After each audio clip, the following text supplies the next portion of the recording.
Today, I'm going to show you how we grew the organic search revenue of an e-commerce brand by over 200% while actually shedding about a third of their organic search traffic. So what's happened last 12 months in SEO, right? AI overviews, people search on ChatGPT, all this kind of stuff, all right? It has effectively reduced clicks within Google on AI overviews, have reduced clicks by about 34.5% on average, okay? This is according to an Ahrefs study, which is linked here, all right? Same with this brand. They lost 32.23% in the last 12 months, which is about 1/3 of their search traffic. Okay, you can see right here, July of 2024 to July of 2025, they had 44,000 down to just under 30,000, which is about a 32.23% drop in total users and just under a 30% drop in new users. Okay, now slightly better than the kind of traffic loss here, right? However, organic search revenue actually grew 200% in the same 12-month timeline, an additional $80,000. Okay, so went from 38,625 to 119,325. Okay, that is a 209% increase. That is an $80,000 a month increase in the last 12 months. Okay, that is insane considering they dropped 33% of their traffic. Okay, now how did we do it? Very easily. We've been working with this brand since about January. We completely abandoned their informational strategy and focused solely on collection pages. Okay, they'd written 600 blogs over the last 4 years of growing their brand's SEO, in-house, freelancers, various agencies, whatever, and it actually helped them grow to nearly 200,000 monthly organic search visits at the peak of their SEO, which was like July, August of last year. Okay, you can see about 196,000 visits a month on SEMrush here, and it's actually been pretty flat since then. I'm going to talk about what that drop or what that flat line kind of means later on. Now, again, traffic dropped from 200,000 to about 75,000 a month, which is kind of what they're at right now, roughly. Revenue grew, again, 209%, an additional $80,000 in a single month comparatively to the same period last year when they had, 15,000 more users. So they lost 125,000 monthly visitors, but picked up 80K in revenue. If I'm an e-commerce owner, I'm stoked about that, right? You think about SEO, the first thing you're probably thinking about is traffic, okay? I would gladly give up 125,000 people if it meant I picked up nearly $100,000 in revenue in a month, okay? So what happened? Basically, what we did is we improved their traffic quality. Based on the way search has actually changed in the last a couple months, but really like last year and a half, this is what is likely to happen if someone in the universe has an informational query, okay? Question pops into their head, they open Google or ChatGPT to pose their question, whether it's a few keywords or it's an entire conversation, whatever. Then they go back to Instagram, TikTok, whatever, going back to brain rot. Okay, they have asked a question, they've answered it, or they've got it answered. They've probably now forgotten about it, and they're going to go consume more content elsewhere. Okay, they forget about you the moment they leave the site. I don't care how good your blog was. I don't care if you showed up in ChatGPT. They forgot about you. They forgot about you the second they scrolled again on their phone. It's not a dig at you. That's just what happens, okay? So if you are lucky enough to get someone to click on your blog article, which means they would have gone past the AI reviews or not even opened ChatGPT, here is what is probably going to happen next. They're going to skim your blog. They're going to click back to the SERPs. That is like 99.9% of the time that is going to happen. You should not count on these visitors being customers now or ever, okay? They skim your blog. They opt in your newsletter. And then in 6 months, they finally make a purchase, okay? 0.09% likelihood, okay? Even I would say 0.09% likelihood is generous, okay? Third option, they read your blog, they navigate to the products and make a purchase. This is going to happen less than 0.01% of the time, and honestly, probably even less. I've seen the blog conversion rate across our brands. Most of them are less than this. This is a pretty aggressive number, I would say. Now, of course, some blogs convert better than others. If you have watched my videos about like competitor versus or competitor alternative articles, those definitely convert at a higher rate. But again, like it's not above 1%. It's still very low.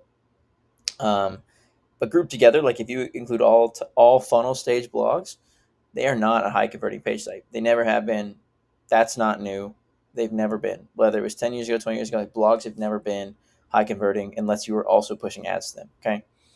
Now, this means that less than 0.1% of all the traffic that hits your blog will become a customer at some point, okay?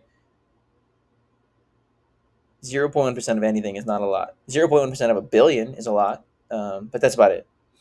This isn't because you have a bad product. It's not because you have terrible reviews. It's not even because your blog sucks or your website sucks. It is none of those things. It's because the visitors reading your blog are not ready to buy. they're searching for information, not for products. Okay. If I'm looking for the benefits of something, like maybe I'm going to buy in a few weeks or a few months, but if I do buy it, I'm going to probably get hit with 30 ads before I do, and I will have forgotten which blog I read a month ago about who told me the benefits of it. Okay. And even then, I'm probably going to go to like ChatGPT first or an AI overview first to give me the benefits of said product before I actually click on a full length article, right? Those AI summaries and ChatGPT and all those LMs, they summarize the benefits much more streamlined and quite frankly coherently than I could ever get in a blog. So I prefer that. So if you're writing blogs to attract people, you're just targeting the wrong visitors, okay? And don't feel bad. Like, people do this all the time. That has been the status quo of SEO for the first part of this entire century and before that even, okay? However, it's a completely backwards approach to making money. You shouldn't be trying to sell to people who aren't ready to be sold yet. Just convert the people that are already in market. So we're getting into kind of more consumer psychology at this point, but like, rather than trying to write blogs to nurture someone through every stage of your funnel, you should just try to capture as many people that are already actively searching to buy. And that is where product pages and collection pages come in, which is the forefront of pretty much every strategy we've ever built for any brand. Okay. I talk about it extensively on this channel. If you've ever like had a discovery call with me as an agency, you know, and if you work with us, you definitely know like that is kind of our MO, and that is what makes the money. Now, traffic is flat. Okay. Year over year, it has declined, what did I say, 32.23%. But if you look at the traffic graph from SEMrush, you'll notice it's been pretty flat since January 25. I was comparing July 24 to July 25, which is when it dropped 33%. It's been pretty flat since then. So a couple things you can kind of maybe deduce, or yeah, I guess let's say deduce from that. Most of the drop happened in the early part of 2024 when AI reviews like took all the clicks. Then from there, it's pretty much flatlined out. Okay. A few peaks and troughs here and there. Now, here's why. Blog traffic is still declining, but collection page traffic is increasing. They've effectively canceled each other out, right? Blog traffic is going down, collection page traffic going up. If you look at all traffic grouped together, it's pretty much flat, right? The SEMrush graph we look up here, pretty flat since like January. Okay, like a few peaks and troughs. Like, we're not talking like major changes here. A few single digit percentage changes. If you look at blog traffic, it's down 73% year over year. If you look at collection page traffic, it's up 76% year over year. So percentage wise, they nearly cancel each other out. And obviously the volume is substantially different. Okay. But the all traffic, it's balancing each other out. Okay. Like, that's why the traffic is so flat. So organic revenue is up 209% though, which I've mentioned a dozen times now in this video. The traffic quality is substantially higher. Okay. So what does this mean for SEO and for you? Pre-AI overviews and ChatGPT and Perplexity and Claude and whatever, it was very easy to write hundreds of blogs and amass tens of thousands of monthly clicks. Okay, SEOs bragged about these traffic graphs like it was difficult. I did too. I'm not omitting myself from that conversation.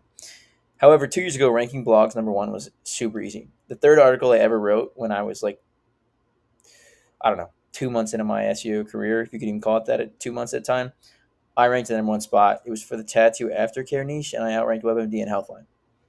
Not hard. I just researched the SERPs. I pretty much copied and pasted what they wrote. I made my own tweaks. I did better internal linking, and I outranked it. Like that, it's not hard. Like, some keywords, of course, you need links to outrank, but like a lot of the stuff, you can just write good content. You could write good content, cluster with internal linking, and you could rank number one.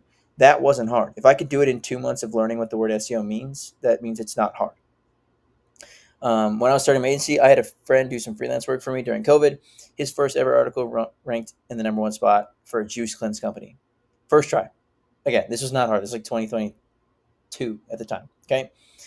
Again, even if you write 100 of them and even you're half confident and half understanding of what SEO is, 40 of those could have probably hit page one at pre-AI. Okay. But now search has evolved. AI reviews are here. People search on ChatGPT and elsewhere, even Instagram, even TikTok, all that kind of stuff.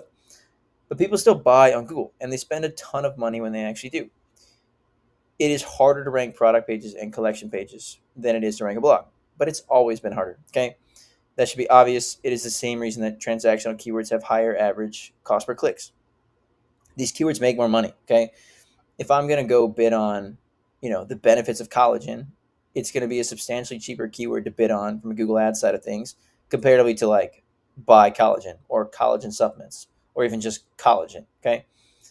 because when people type in a set of keywords, a certain set of keywords, that indicates transactional intent.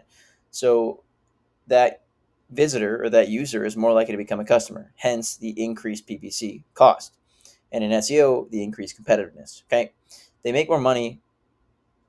It's a pay-to-play game. Okay, they're more expensive because they generate more. It is quite literally a pay-to-play game. So search isn't really dying; it's just changing. At first glance, excuse me, it looks like the brand's SEO has completely failed. Okay, looks like they went from 200K to 75K. Like, wow, it's dead in the water. What do we do now? Okay, but when you actually look at the numbers on an in-depth level, triple-digit growth, 209% in the form of $80,000 every single month.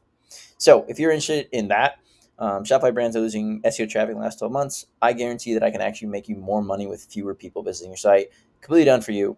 And if that sounds interesting, you can book a discovery call with me using the link below. Peace.